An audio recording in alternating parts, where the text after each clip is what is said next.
Nous passons à l'article 2. Monsieur Raphaël Gérard, vous êtes inscrit pour le groupe LAREM. Merci, Monsieur le Président. Alors, on a pu voir à travers les quelques hors-sujets qui ont été faits dans les prises de parole avant l'article 1er que les plus progressistes d'entre nous voulaient nous entraîner sur une ligne qui n'était pas forcément celle qu'on défend.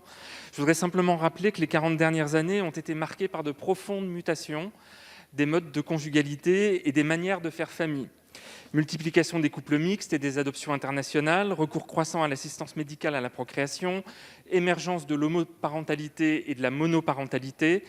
Il est donc temps que nous regardions la société du XXIe siècle en face, telle qu'elle est, et que nous reconnaissions l'égale dignité de toutes les familles.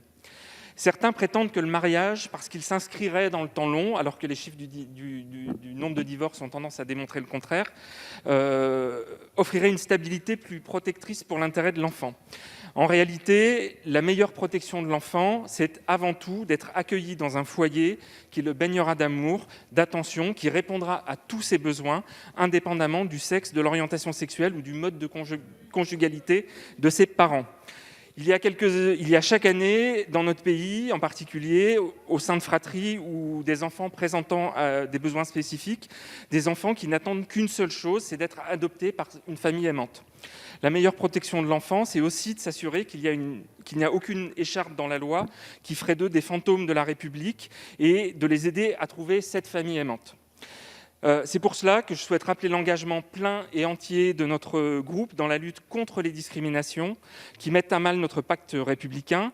Il n'y a aucune contre-indication à la parentalité en fonction de l'orientation sexuelle, du statut matrimonial ou de l'identité de genre des parents. C'est pourquoi nous devons veiller à l'effectivité des droits et passer d'une égalité formelle à une égalité réelle entre tous nos concitoyens devant l'adoption. Je vous remercie, Monsieur Xavier.